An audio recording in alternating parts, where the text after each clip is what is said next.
The Talk Station presents Faith Matters, a look at contemporary stories and issues from a faith perspective.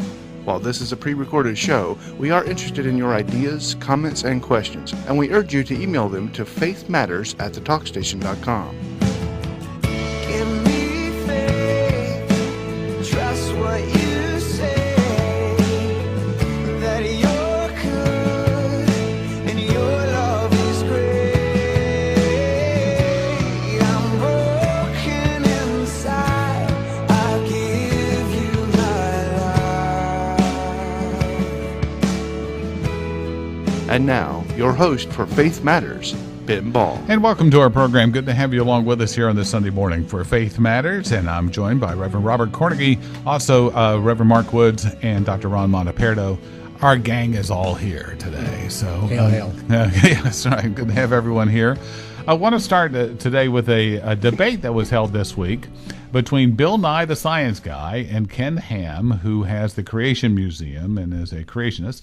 And they debated at the museum in a debate that was watched live on YouTube by last count, or it has been also reviewed, by 823,394 people, or views of this.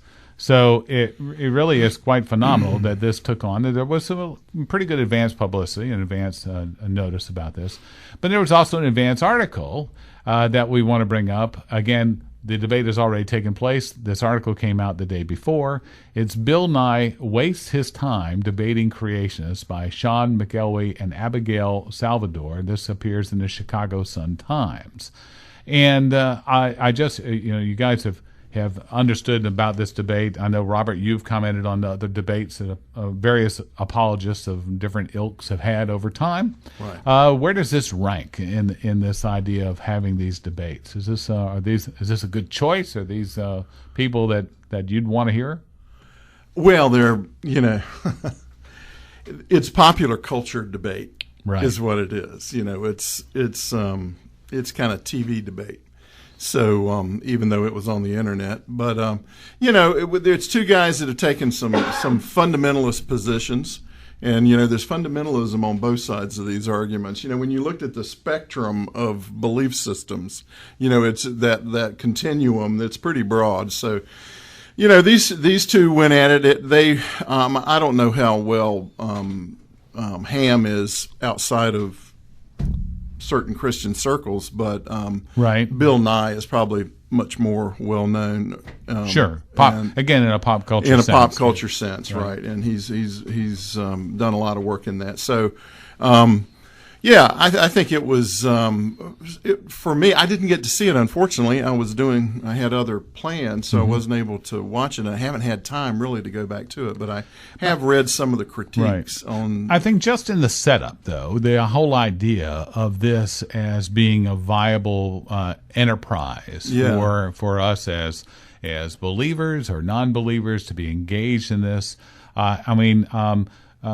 Mark, the authors here point out what they saw as fundamentalist problems to this argument. Do you follow along with that? Yeah, definitely.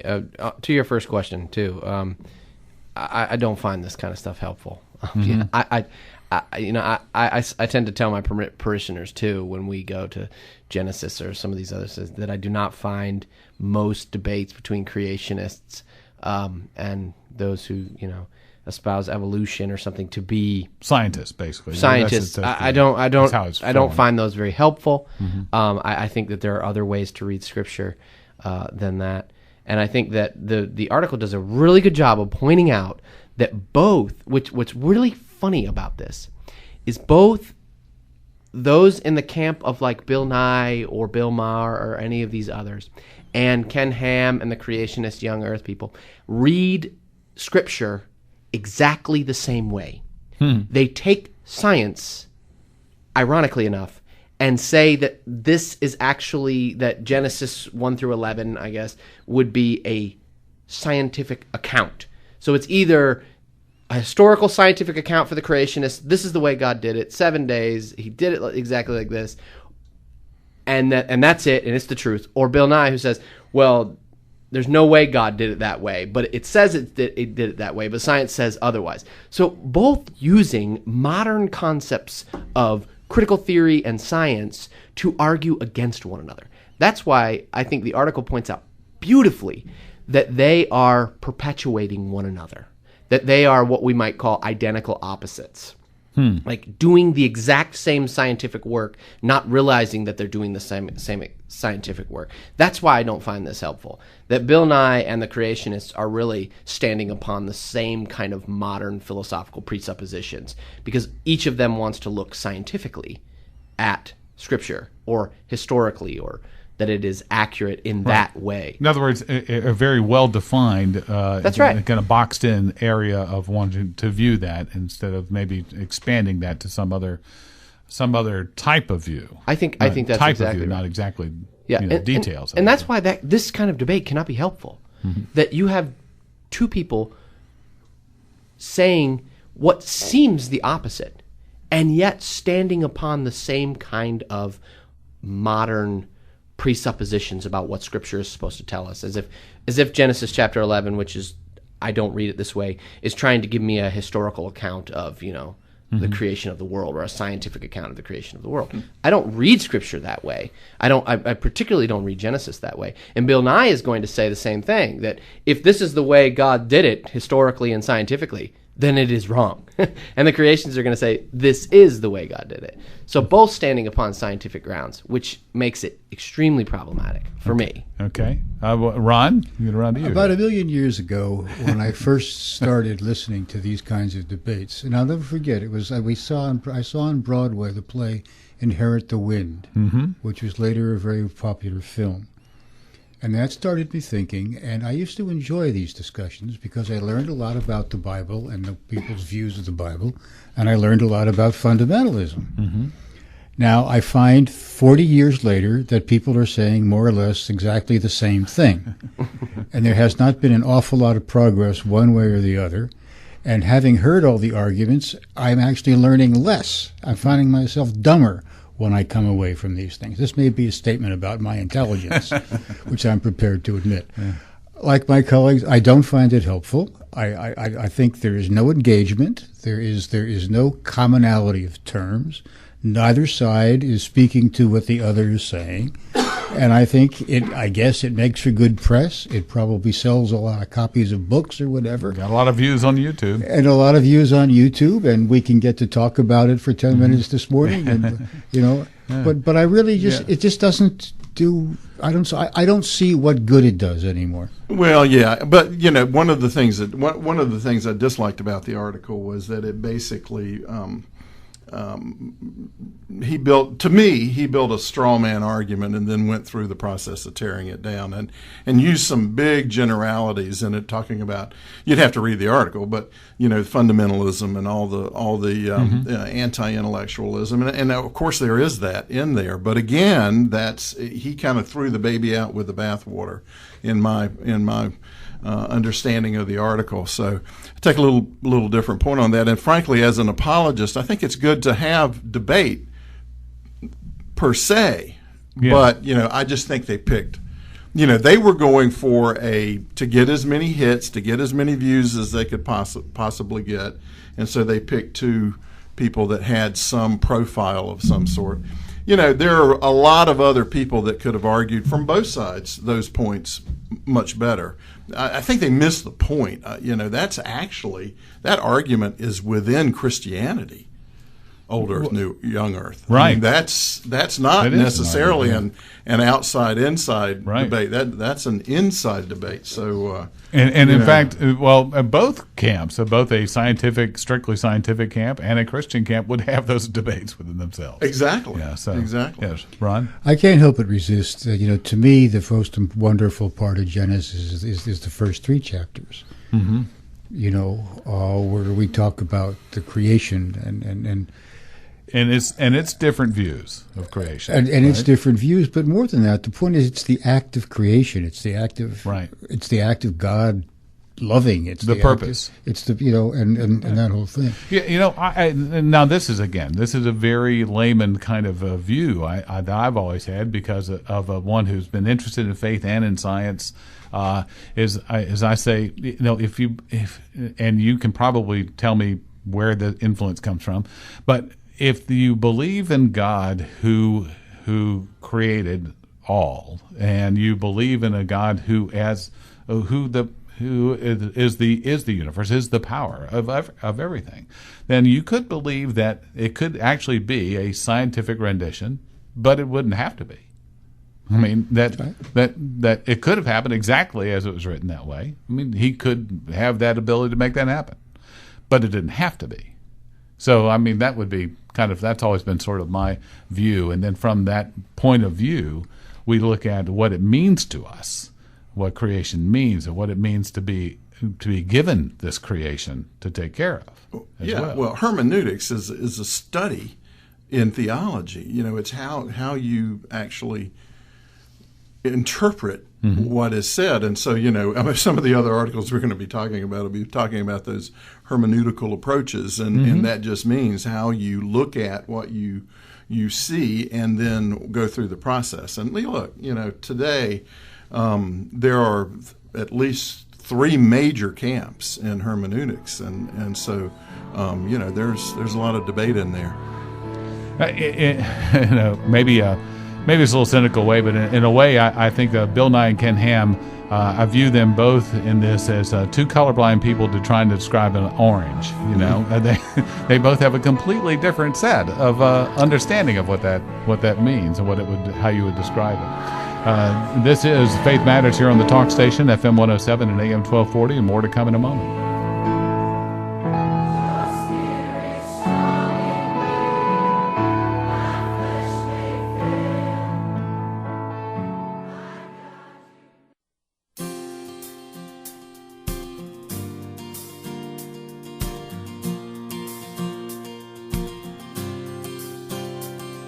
Welcome back to Faith Matters on the Talk Station, FM 107 and AM 1240, and I'm Ben Ball, along with Dr. Ron Montefierro, Reverend Mark Woods, and Reverend Robert Carnegie is with us today. And as we talk about some of the things that show up in the news and show up on our popular press as well, and one from the New York Times, from the opinion pages.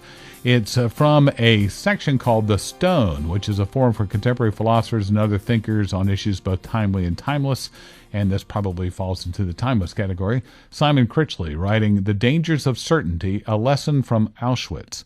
And Mark, I know as you sent this around to us to look at, I was really struck by not only how this person was able to recall the time in their past when they would watch this on television. They saw the 1973 documentary series called The Ascent of Man, hosted by Jacob Bronowski, 13-hour-long episodes, and how this fascinated him, because it made me think about maybe an old show or something. How I was fascinated, it was probably more like The Twilight Zone than it was a documentary. But it does bring these things, and how we actually now in our era have access to a lot of this. And so I want to go and find this now and go see what this was, because after watching the video clip of him present it, I was fascinated by it. How his presentation, how he delivered, even if I was uncertain about how I agreed with his premises or conclusions. So anyway, it's called The Dangers of Certainty, a Lesson from Auschwitz. Can you give us a little bit of your impression of what his gist of his argument is? The basic argument as I read it was, for any of us, if we get to the point where we are certain of a particular knowledge, if we know beyond a shadow of a doubt that the sun revolves around the earth, it makes us make decisions as if that is really the case. And what he's basically just saying is that if we are too certain of things, it tends to make us violent. It tends to close us down in a way that might not be helpful. And so he wants us to sort of recognize our own inability to grasp every kind of truth. I think that's. I mean, if I had to say it in 2 sentences. That's probably what I would say. Yeah. That's his basic argument here. I think and this ties in somewhat with what we were just talking about with Bill Nye and Ken Ham, is that they were presenting very certain positions. That's right. Of which they felt that they could not move from. And if you don't move from a position, you tend to defend it. And that's basically what his argument is if you are so certain about something. And he says a lesson from Auschwitz is what he's saying, that thought of Nazism, they were so rooted or so certain of their view that they defended it, even to the extreme. That's right. Even into violence. Ron? Hold on a second. I lost your mic there. I'm sorry? Go ahead. I lost your mic for a second. One of the things that occurs to me on this is that, thanks to Mark and some earlier conversations we've had, is that it seems to take issue with the fact that with the view that there can be an act or a thought or a judgment in itself, that everything occurs within a particular context, which forms the nature of the judgment or influences the nature of the judgment, so that even if you think you're being so totally objective, in fact, you're really not. And all the more reason to be aware of the context in which you're making your judgment or which you are declaring your knowledge, which I think ties back into our earlier discussion of the debate of the debate that was mentioned between Mr. Ham and Mr. Nye. Well, Robert, though I think on its face, and I had to go back and reread some parts, but when you think on its face, it seems like Simon Critchley is making the argument here that be aware if you declare something as the truth. But I'm not so certain of that. I'm not so certain that really is the argument. I think it's... it may be his argument, but I don't think it's the correct argument. And I don't know if that's what he's saying or not. But I think from a faith perspective, from a position of the church, if you will, as a pastor, part of the discussion in this, as I understood it, and I may not have understood it correctly, was this question of absolutes that are there. I think Bronowski would say, there are no absolutes, and so that's why we have no certainty. We cannot claim certainty because there is no certainty.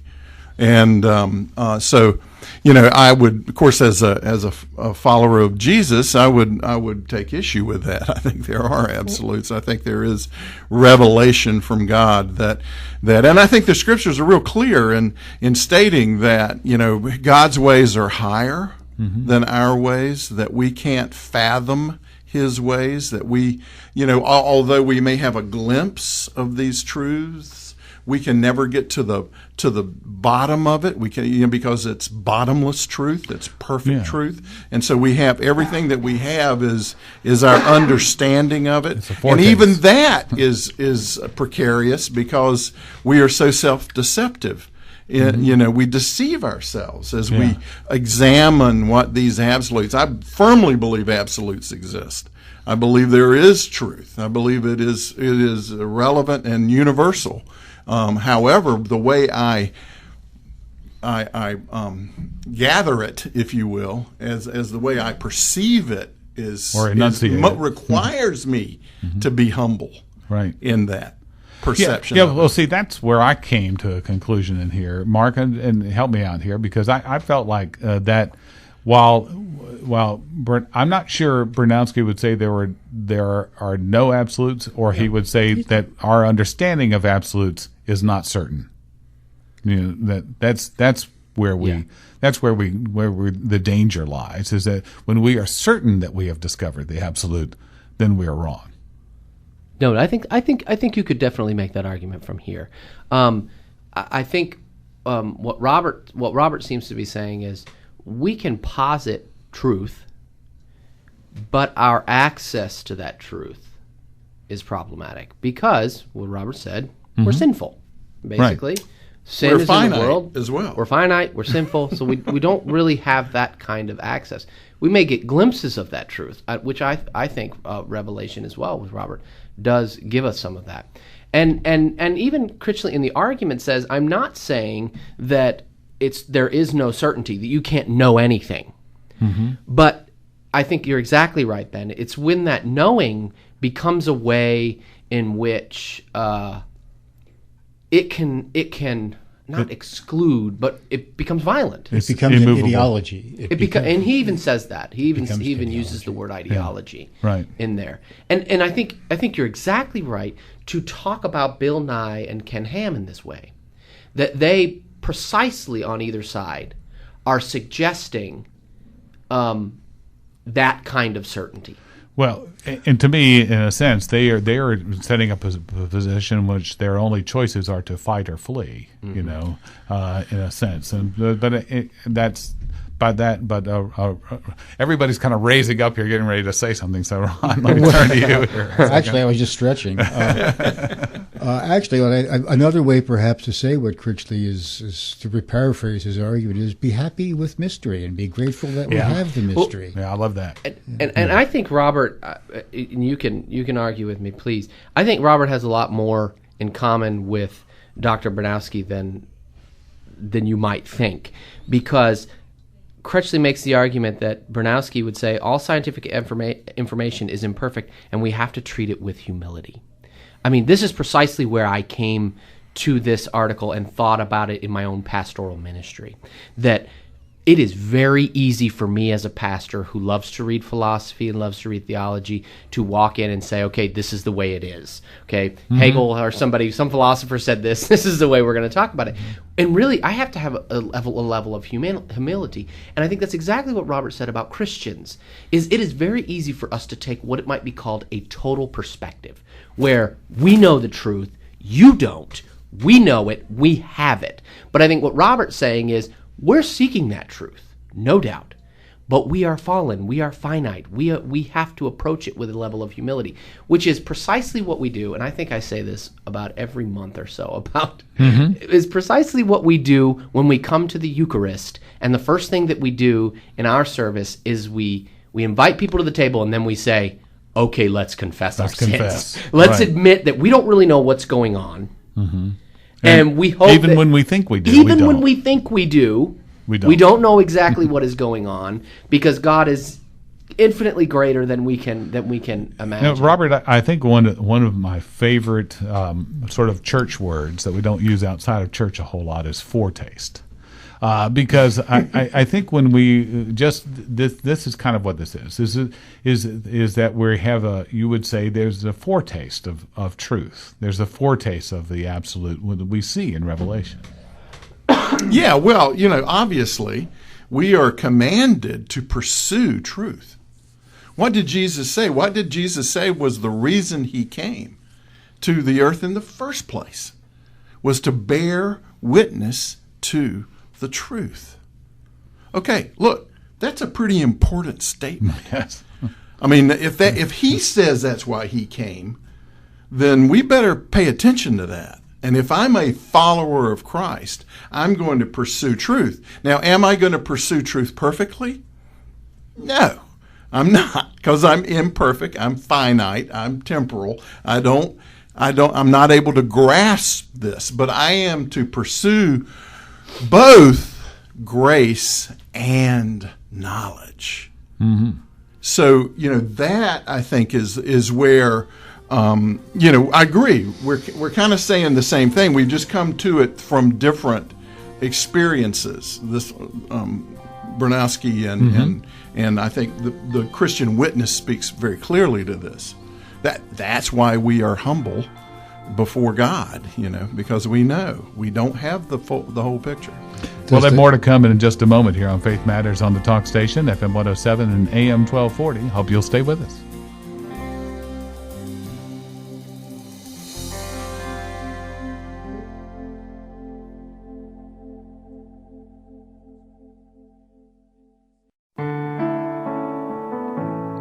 Welcome back to Faith Matters here on the Talk Station, FM 107 and AM 1240. And we were concluding that last segment. Again, I'm Ben Ball with Reverend Robert Cornig and Dr. Ron Monteperdo and Reverend Mark Woods. And Ron, you were about responding, I think, to when Robert was talking about truth and grace as we come to this. Well, we seem to be talking about struggling for something, and I simply offer up the through a glass darkly metaphor. That's what we see, and in the meantime, I mean, we know how it's going to turn out because God told us how it's going to turn out. And in that day, we'll see it. And that day we'll see it. And in the meantime, we rejoice in that hope, and we rejoice in in the certainty of that knowledge. Yeah, you know, Mark. In Methodism, there's the talk about Wesley and moving on to perfection, and I think that has something to say here, because that's your search for that truth and grace, or to become more informed of it, informed by it, is that effort to move towards perfection. And it's that movement that's important. No, I definitely think I wasn't making that connection, Ben. I think that's a very good connection for us to make, and particularly in regards to sanctification. And I think that connects to what I said earlier about Eucharist as a means of grace, as the way in which our unknowledge, if you want to call it, or that which we do not know, is sort of graced in our participation in communion. But I think it's a really good point to connect it to Christian perfection, because it's not perfection when we say, it's not perfection like as in divine perfection, that we become perfect like gods or something like this. But it is rather, for us Methodists and for many Christians who have an understanding of Christian perfection, it is that sort of journeying towards the truth with both our natures, with both our minds, what we can think, but also with the grace that goes before and comes behind and is within us and all of that. It is a kind of graced nature that we move on to Christian perfection. I think one of the things that Critchley is saying is that he uses the Heisenberg principle, the principle of uncertainty. We can know something, we can know its location, we can know its speed. We can't know both. Okay? We can't know both. And that's a very important principle. In some respects, we can't know both. Now, let us come to the larger questions of who we are. No, I don't suppose we can know both, but frankly, I feel a lot more confident about my lack of understanding of God, if I could put it that way, about that mystery, about the divine mystery, than I do about the Heisenberg mystery, if I'm making any sense. Right. You see, it's a different level of knowledge. The macro versus the micro. It speaks to a different part of me, and it enables me to do things and to arrange my world in a way that this other kind of uncertainty doesn't do. And so somehow it's all mixed up with that. Yeah, it's fascinating, isn't it? That it really is. I often talk about, in church, I talk to people about the radical middle. And that God is calling us to the radical middle, and instead of the fringes, to that sense of, in most of the cases, it isn't an either or; it's a both. And I think we find that Paul talked about it, and this goes back to the debate that we were talking about earlier. That he actually says that the heavens declare that there is evidence, physical, scientific, if you want to call it that. The way we perceive it today, there is physical evidence in the universe that in fact Paul goes to say that we are without excuse of the existence of God, that we can look at the evidence that's in the universe, in creation, and we all come to the conclusion that there is a God. But the problem is we have the capacity to suppress truth, and so we suppress that truth. And his analysis, in Romans of that is fascinating. So that and this is where in the debate it gets a little complicated, because Ham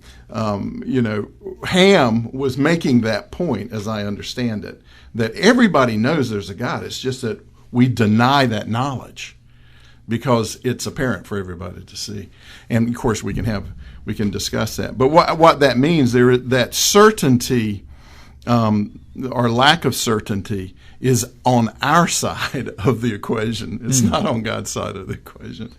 I've always found it fascinating to search for other bits of knowledge from somebody's stand on truth. I mean, just take something as simple as Newton's law of the apple falling from the tree. I start thinking about, well, what conditions would it not fall, or would it fall up? Or, would it not hit the ground? Or, so I think that's theologically is good for us sometimes when we're faced with the people that make the claim of a particular truth to say, well, under what circumstances might God lead us in a different direction? I think that's right, Ben. And that shows real theological integrity for me. Rowan Williams calls this theological integrity, not taking the kind of what he calls the total perspective, or what they talked about here as what Critchley talked about as the God's eye view, because we don't have that. We're not that. We're not God. We're human, which is precisely what he says in the argument.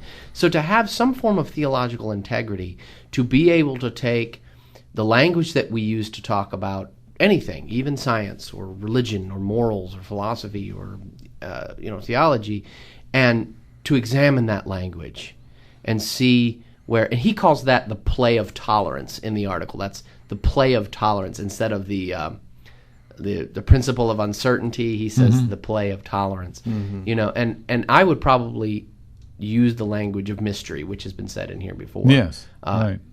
Today is kind of the play of mystery. How we kind of play within that mystery. This past Sunday, I'm preaching on the Beatitudes and about blessed is for righteousness, a thirst for righteousness, and I was drawing the analogy about people. I love it when people ask questions and want to find out something deeper than what is just the surface meaning. And I told the story of at a time she was I'm gonna say 11 years old. One of our youth, 11 years old, was asking me, how can the Trinity be three persons in one? I said, nobody's going to ask you a deeper theological question in all your life probably than that one. And it came from an 11-year-old.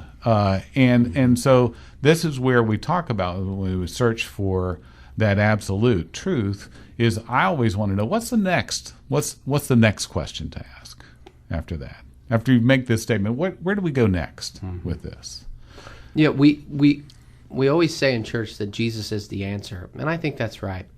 But I also think that Jesus is the question too.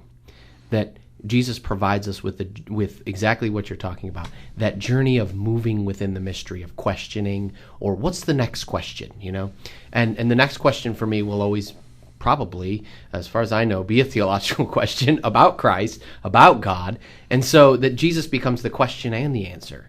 He is the message and the messenger in some level. Well, yeah. Well, excuse me. Go ahead. Go ahead, Robert, please. No, I was just going to say, in pastoral work, when we're counseling and trying to help people deal with some of these mysteries that they're facing, and for me to be able to say, there exist answers. Now, I'm not sure my answer is that answer, but it's my best reckoning of that, and I'm basing my reckoning on the truth. Your faith, though, is that there is an answer. Correct, exactly. So, and we're going to feel it until we. Yeah, and it's not a blind faith. That it's based on my both reasoning and experience and my understanding of Scripture. Excuse me. It's also a question you put. It seems to me that you put your trust. Right. The trust is very important in this. Right. That that it's going to be that there is. I trust this to be true, and that's. I remember speaking to one of our former cohorts one time, Paul Stallsworth, about saying that the faith of Peter to step out of the boat, and what that must have been like to have that kind of perfect faith, even if it's only a couple of steps, to have that. And he said, "Oh, you probably have had it at some point in time." Mm-hmm. And that just sort of encouraged me, but also set me back to think, did I miss it? But that's what you're talking about again, about this revelation, is that we get these glimpses, and we may see the edge of that truth, that absolute, and we want to see it again. Yeah, well, based on the information that we have, right. We make our decisions based on that. It's not to say that we have all the information, but all that I have, I'm going to base my faith on that. And so it is an evidence-based faith. It's not a blind faith. It's a real faith. It's a trust. And Paul or Peter being able to step out of the boat, he was looking at Jesus, right, who was walking on the water, right. And he's saying, "Come here." So that'll give you he had some pretty good evidence to go on. Yeah, that's right. That he was going to be able to walk on that water. Yeah. Yet his own weakness kept him from his eyes up. Yeah, that's right. Yeah, that's right. Yeah, in fact, I always I think it's in there is that he his understanding of the wind was particularly interesting there. But let's as we move forward here about the end of the segment, I think it's important that we go into our theological lives in our churches and ask questions and don't necessarily always be satisfied with the first answer. Is that Mark? We go a little deeper. We always look for something a little bit more.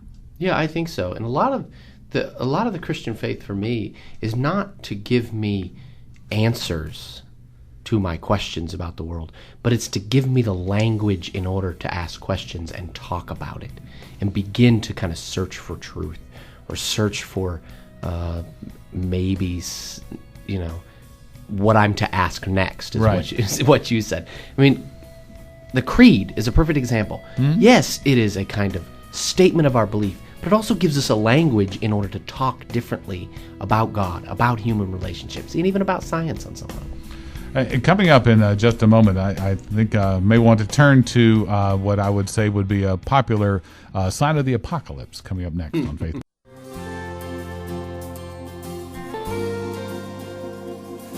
And welcome back to Faith Matters here on the Talk Station, FM 107 and AM 1240. We thank you for joining us here this morning and being with us as we talk about these matters of faith here on the Talk Station. And again, I'm Ben Ball, joined with Reverend Mark Woods and Dr. Ramon DePerdo and Reverend Robert Cornegie. And I want to look at, again, as I said, the sign of the apocalypse. This is an Associated Press article. It says, more Americans check Facebook daily than read the Bible, and has been more monthly users worldwide than most continents have people. Facebook, which celebrates its 10th anniversary this past Tuesday, says worldwide it has 757 million daily active users. Of those, 19% are in the U.S. and Canada, and that's more than 143 million people checking Facebook daily.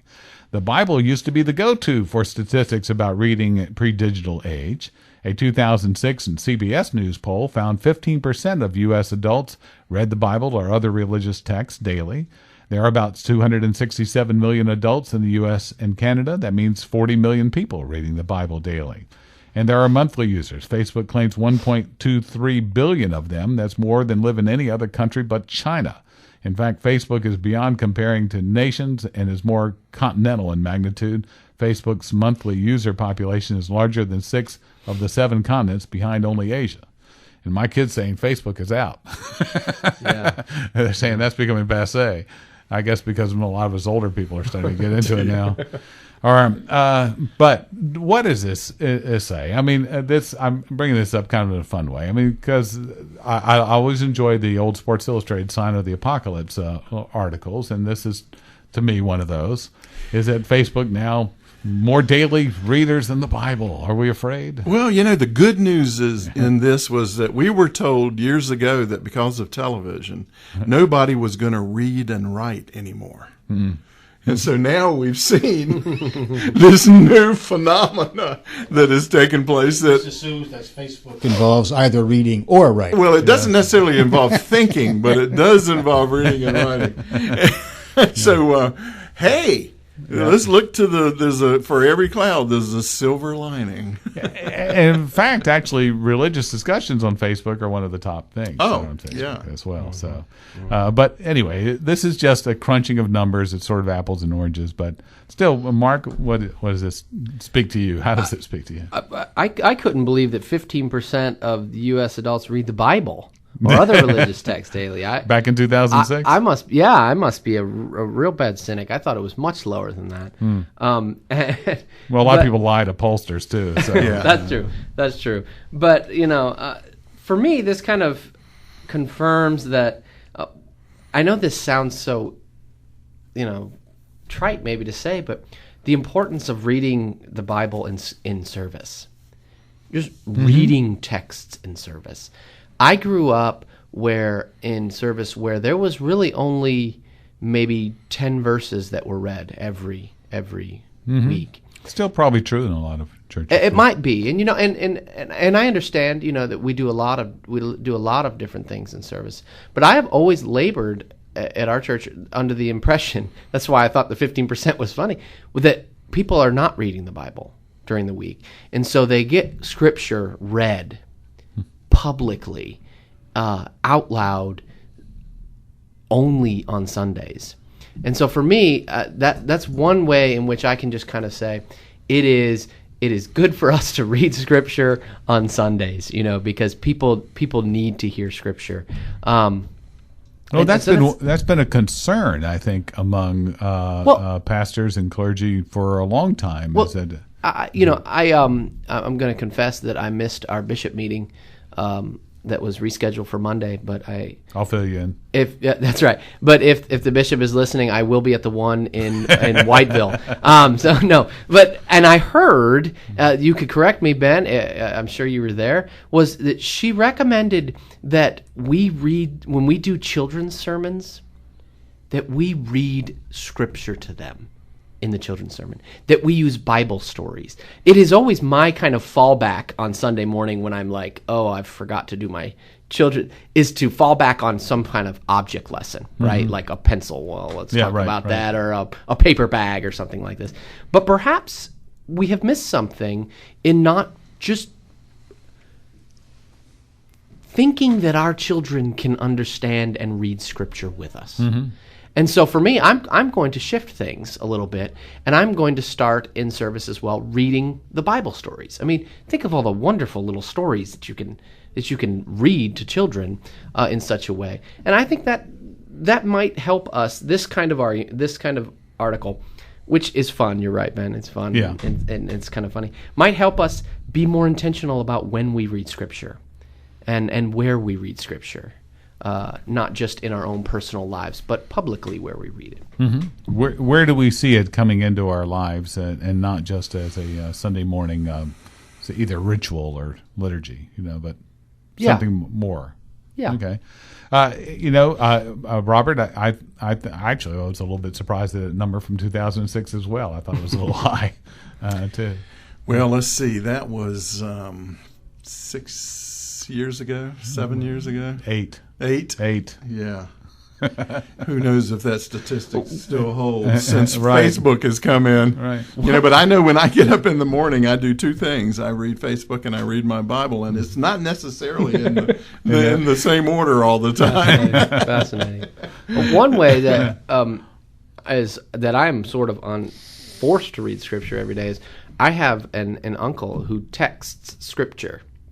He has a texting group, and that's what he does. He will text usually a scripture, and then the last one he texted scripture, and he quoted Pink Floyd, which I thought was wonderful. He was using Pink Floyd for theology, but that was that's another way in which we're a very different way in which we could potentially read Scripture.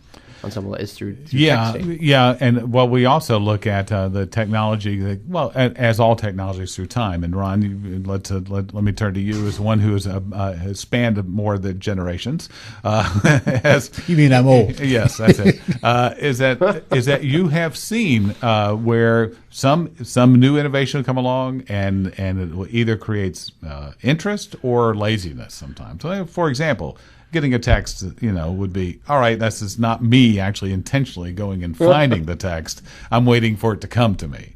Well, I think that might be the great virtue of Facebook. I dare say there is more interaction on biblical themes owing to Facebook than there was before Facebook.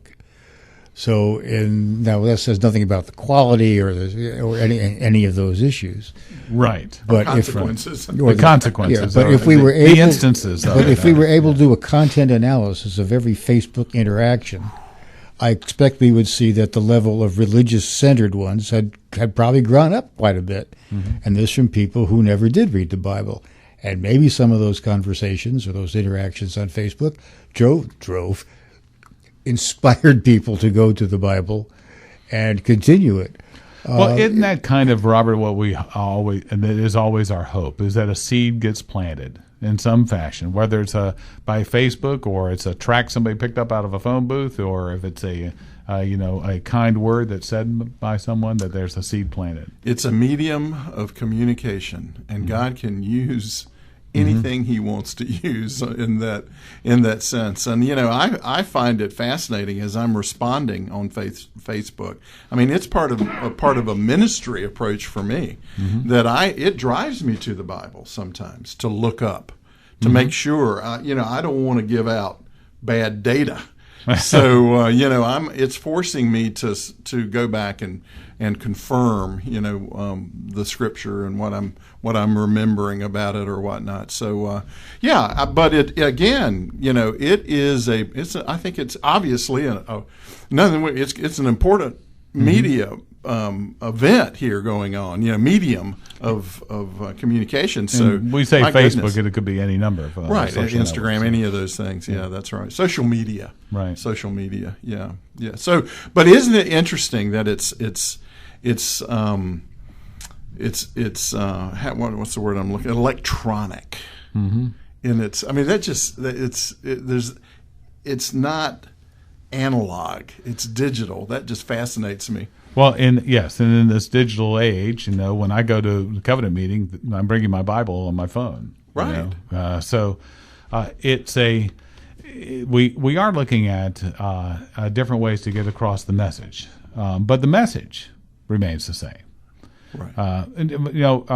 Ron, I remember I just mentioned briefly. I remember the folks who it was their mission to go around and put tracts in phone booths. Well, we don't even have phone booths now, so. So there's always another way that people are going to use if they are faithful, they're believers. They're going to find another way to get a word out.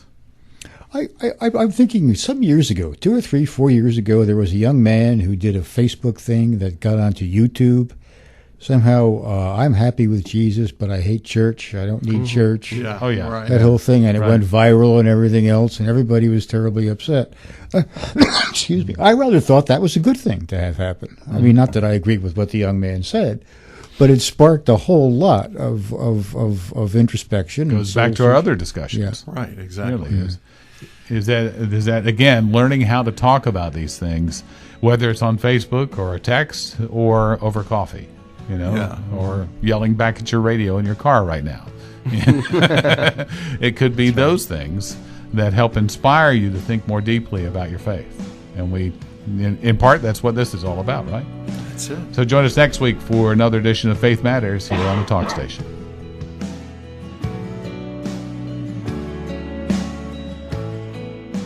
Thank you for joining us for Faith Matters. Email your comments, questions, and suggestions to faithmatters@thetalkstation.com.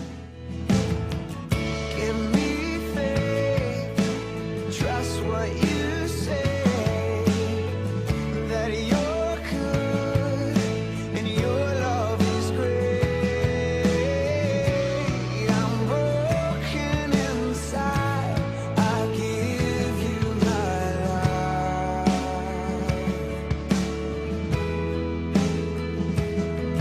Give me faith. Faith Matters is a production of the Talk Station.